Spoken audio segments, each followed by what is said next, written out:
Hello, this is Spellbinder with this breaking video that came out called United We Fall about the North American Union and NAFTA.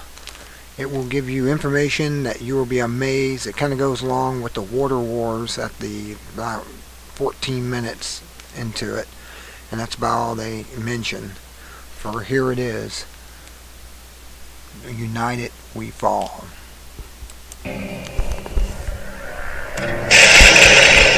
Foreign trade is the key to prosperity. Free trade will bring on the Great Depression. The North American Union is the merger of the United States, Mexico, and Canada into one super country. I don't see the likelihood of establishing a North American Union in our lifetimes. The road to North American Union is not a new development. Canadians are saying no to the North American Union and yes to Canada's sovereignty. The discussion here, and certainly I've been part of it and an advocate of it in a way, is that Canada, the U.S. should seek to have a deeper type of integration with more predictable rules. Our economies now are very integrated. Our societies are growing increasingly integrated. What's needed now is a North American idea for all three. What kind of stuff was discussed at this meeting regarding the future of North America? I don't remember exactly. There are clear economic benefits from having a common currency. And he said himself there will be our North American Union, a one North American currency called their mirror. I'm a staunch Canadian nationalist because of globalism. It's essentially the centralization of power into fewer hands. Canadians, Americans, and Mexicans will lose their sovereignty. Maybe national sovereignty is not such a good thing. I don't buy into the conspiracy theories around meetings. Do not be embarrassed. Do not be shy. Who cares if they call you conspiracy theorists? This is the truth. You get political change of fundamental nature of this sort only if you have a real big earth-shaking event. It's not going to stop with the North American Union. It's going to be one further step along the road to one world government. One world government? Yeah.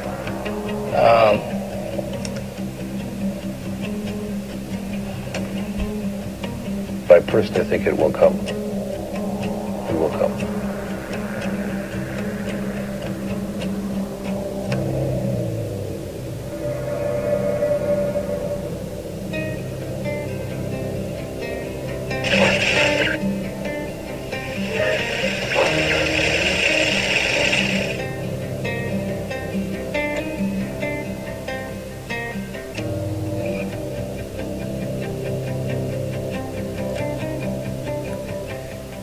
In your time serving as the Canadian ambassador to the United States and subsequently helping forge the free trade agreement between Canada and the U.S., did you ever discuss the possibility of creating a North American Union that would be much like the existing European Union? No, that was never discussed, no. I think this was seen when it was launched by the Mulroney government in 1985. It was seen as a trade agreement. We didn't even talk of it at that time. The government did not want to talk of it at that time as a free trade agreement. It was seen as a comprehensive trade agreement with the United States, not with Mexico or any other partner. It was bilateral in concept. As time went on, we began to talk about it on both sides of the border as a free trade agreement. But there was never a notion, to my knowledge, anywhere in the system, up on top or in the bowels, that thought of this as a North American Union. After the free trade agreement was signed in 1989 and came into force, the United States and Mexico decided that they wanted to have a similar agreement. And they proposed negotiations on a bilateral basis between the two countries to have another FTA of their own. Canada was concerned about that because we felt, among other things, that it could be a painful experience if Mexico, for example, were able to get a better deal than we did, or get concessions that we didn't, in order to protect our interests. And they were actually going to model their agreement on the Canada-US agreement. It was going to be a Canada-US agreement, whatever add-ons they could put, or adjustments. So we said, well, we want to be part of the negotiations. So then NAFTA came into existence, and you had there for the first time the notion of trilateralism, or a North American continent. One has to look at what has been the effects of these agreements. And they've been very good for some powerful sectors and not at all good for poorer people, for working people, for those that are not benefiting from corporate profits. So here in Canada, for example, since we signed the bilateral free trade agreement with the United States, 2/3 of Canadian families have experienced a decline in their real incomes. Also, if we want to talk about the North American Free Trade Agreement in Mexico, some 2 million Mexican campesinos, that is peasant farmers, have been displaced from their land. Some have migrated to cities. About 500,000 every year try to enter illegally into the United States to find work. So it's not so good for people at the bottom of the social ladder. The Zapatistas, who launched their rebellion on January 1st, 1994, accusing the problems of Chiapas on NAFTA, got it backwards. The problem of Chiapas in southern Mexico, and all of southern Mexico, is not NAFTA, it's the absence of NAFTA. I think the beauty of North America is that our three countries are pragmatic and they're problem solvers. They ask themselves, we've got a problem here in our economy, we've got a problem here on our borders, we have a problem in the environment, how are we going to solve it? Is the best way to solve it is if we do it at the local level, at the national level, or would it make more sense if we explored it at the continental level, or the global level? We determined a long time ago that the best way to deal with trade is at the global level. The General Agreements on Tariff and Trade in 1947 decided on a course that would systematically, over time, dismantle trade barriers. And they have. They brought them down very far. Not far enough, but they brought them down very far. That was done at the global level. I'd be in favor of continuing down that path of negotiating between sovereign governments to solve different problems, to create an institution, create a broader sense of identity or of North Americanness as part of an instrument to help us avoid our parochialism and solve shared problems. NAFTA was essentially a business contract aimed at dismantling trade and investment barriers and assuring all three countries that their sovereignty would not be affected by this and that they would remain independent. Now, one of the major concerns that Canada and Mexico had about NAFTA was that it might open their capital to being taken over by U.S. multinational corporations. Which is happening.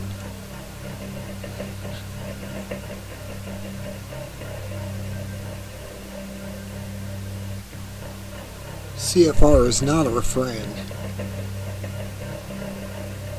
If you are a large corporation and you are given national treatment with any country, meaning as a corporation, even if you're a foreign corporation, which most of Canadians, Canada's primary corporations are foreign controlled these days, that you're given the rights of a citizen in that nation with the powers of a citizen.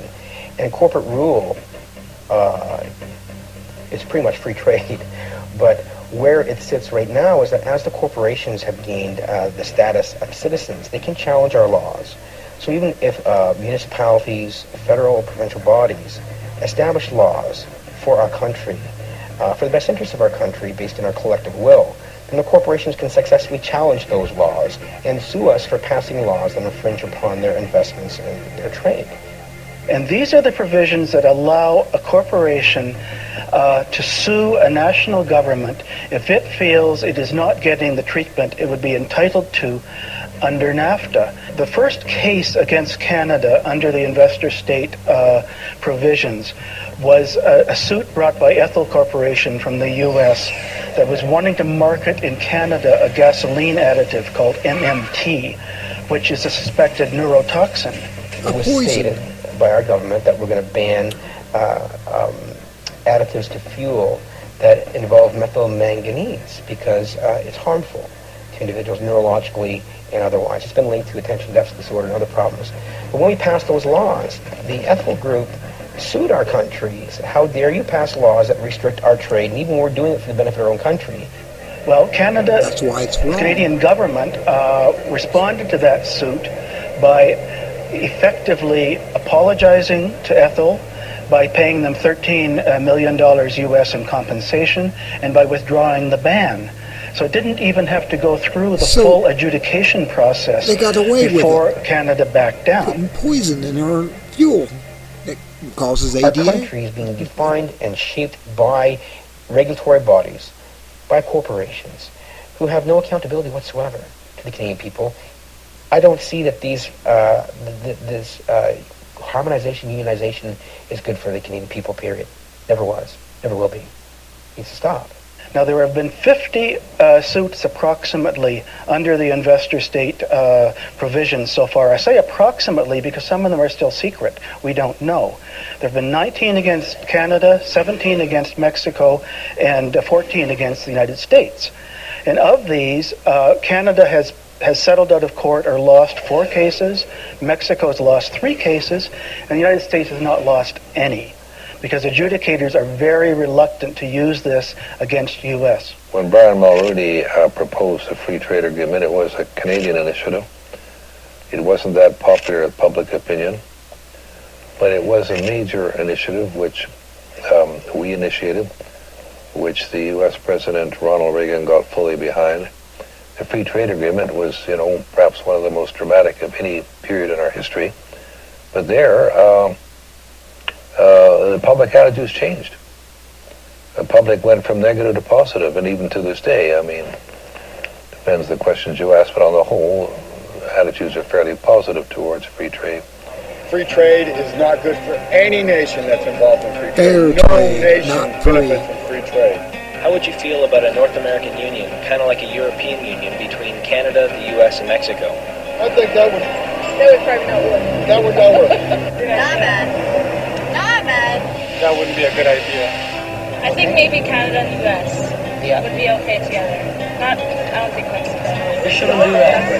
Because at that point, Canada is no longer going to be Canada. Canada has a hard enough time keeping its identity. I'm a Canadian, so I want to stick with my country. I just can't see that being favorable for Canadians in any way, shape, or form. We're still under British control partially. So we can't really. So that wouldn't happen. Like, I wouldn't like it anyways. I thought they've been trying to do that for years. Okay, you think it's a good idea? Go ahead. The World Trade Organization is the only international organization dealing with global rules of trade between nations. Its main function is to ensure that trade flows as smoothly, predictably, and freely as possible. The result is a more prosperous, peaceful, and accountable economic world. For the What's the corporations. WTO all about? It's all about greed. It's all about, look at these kids up here. They got a sign up that says, don't trade our future. For these young kids in the street today, it's about their future being traded off by corporations who frankly don't give a shit what happens to them. That's what it's about. That's what people are fed up with. They understand it. Direct action brought these people together. Many of them on the street I've talked to have never been in a direct action before. They feel very empowered. They're starting to understand that people can be empowered and take charge of things themselves, and direct action is perfect for getting people in that role to take charge over their own lives.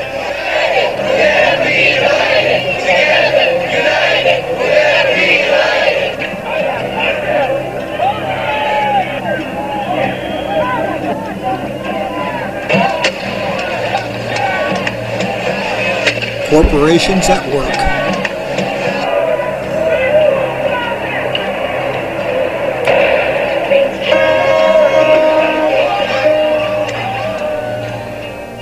I go back to the 1988 election, which was fought on the issue of free trade, and the opponents of free trade actually won the majority of the vote. The Mulroney government was elected with a minority of votes. At that time, we had a high level of participation from all sectors of society.